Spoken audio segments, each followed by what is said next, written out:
തിരുവചന സന്ദേശങ്ങൾ ശ്രവിക്കുന്നതിനായി ഭാഗ്യവചനധാര ഇന്ന് തന്നെ സബ്സ്ക്രൈബ് ചെയ്യുക.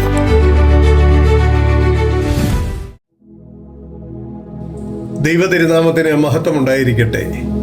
ഭാഗ്യവചനധാര ശ്രവിക്കുന്ന എല്ലാവർക്കും കർത്താവായ യേശുക്രിസ്തുവിന്റെ ധന്യനാമത്തിൽ സ്നേഹവന്ദനം. നരച്ച തല ശോഭയുള്ള കിരീടമാകുന്നു, നീതിയുടെ മാർഗത്തിൽ അതിനെ പ്രാപിക്കാം എന്ന് ജ്ഞാനികളിൽ ജ്ഞാനിയായ ശലോമോൻ രാജാവ് സദൃശവാക്യങ്ങൾ 16:20 പറയുന്നു. പ്രിയമുള്ളവരെ, രാജാക്കന്മാരുടെ ശിരസിലണിയുന്ന അധികാരത്തിന്റെ ചിഹ്നമാണ് കിരീടം. ആദിമകാലങ്ങളിൽ ദൈവം തെരഞ്ഞെടുക്കുന്ന വ്യക്തികളെയാണ് രാജാവായി അഭിഷേകം ചെയ്യുന്നത്. ദൈവത്താൽ അഭിഷിക്തരായ പുരോഹിതന്മാരോ പ്രവാചകന്മാരോ ആണ് രാജാക്കന്മാരെ അഭിഷേകം ചെയ്ത് ദൈവത്തിന്റെ കൽപ്പന പ്രകാരം ജനത്തെ ഭരിക്കുന്നതിനായി രാജാക്കന്മാരുടെ തലയിൽ കിരീടം ധരിപ്പിക്കുന്നത്.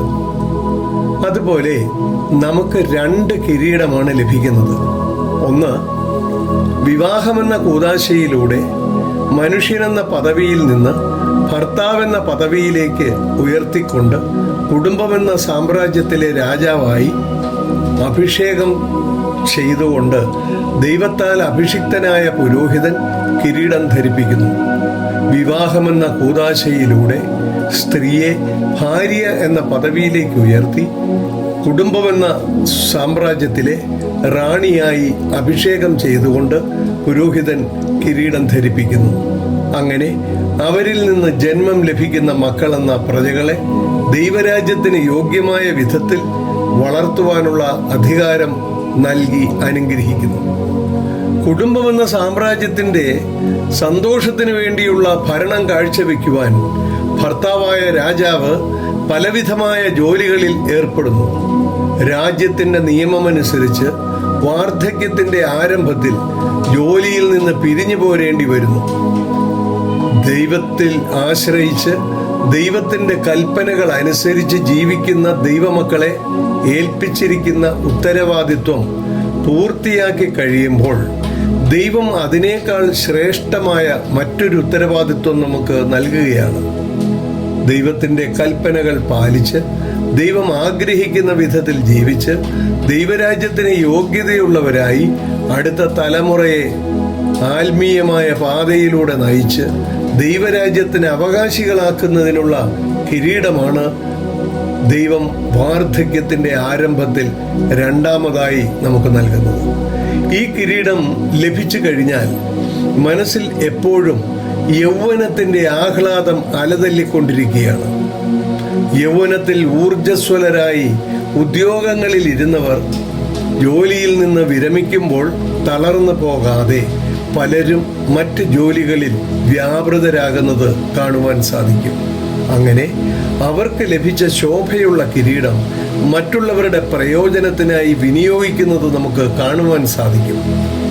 അനുഗ്രഹിക്കപ്പെട്ട ഈ കിരീടം ശോഭയുള്ളതായി തീരുന്നത് എങ്ങനെയാണെന്ന് സദൃശവാക്യം 16:31 പറയുന്നു. നരച്ച തല ശോഭയുള്ള കിരീടമാകുന്നു, നീതിയുടെ മാർഗത്തിൽ അതിനെ പ്രാപിക്കാം. നീതിമാർഗത്തിലൂടെ ശോഭയുള്ള കിരീടം സ്വായത്തമാക്കുവാൻ ദൈവമക്കൾ ശ്രദ്ധിക്കേണ്ട 2 കാര്യങ്ങൾ ആവർത്തന പുസ്തകം 25:15-16 വാക്യങ്ങളിൽ രേഖപ്പെടുത്തിയിരിക്കുന്നു. നിന്റെ ദൈവമായ യഹോവ നിനക്ക് തരുന്ന ദേശത്ത് നീ ദീർഘായുസോടെ ഇരിക്കേണ്ടതിന് നിന്റെ പടി ഒത്തതും ന്യായമായതും ആയിരിക്കണം.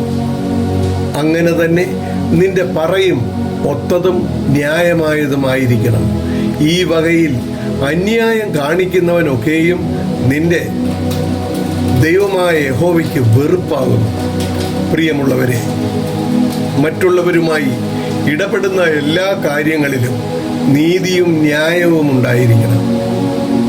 നീതി സംബന്ധമായ രീതിയിൽ, സത്യസന്ധമായ രീതിയിൽ നല്ല മാതൃകയായി ജീവിക്കുന്ന ദൈവമക്കൾക്കാണ് ശോഭയുള്ള കിരീടം ലഭിക്കുന്നത്.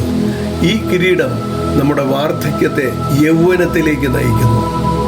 വാർദ്ധക്യത്തിലെ യൗവനം മനുഷ്യന്റെ ജീവിതത്തിൽ മാനസിക ഉല്ലാസവും സന്തോഷവും ആസ്വദിക്കുവാൻ പറ്റിയ കാലമാണ്.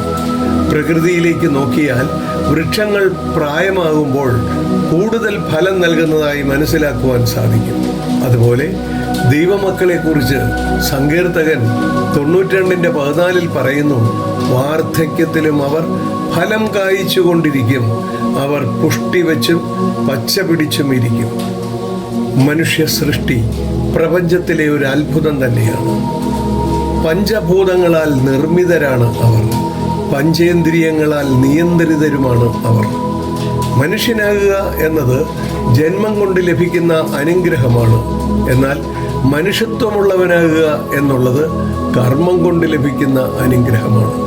അതുപോലെ വാർദ്ധക്യത്തിലും തളർന്നു പോകാതെ, ക്ഷയിച്ചു പോകാതെ, ശക്തരായി നീതിയോടും ന്യായത്തോടും ദൈവരാജ്യത്തിന് യോഗ്യതയുള്ളവരായി ജീവിക്കുവാൻ ദൈവം നമ്മളെ എല്ലാവരെയും അനുഗ്രഹിക്കട്ടെ.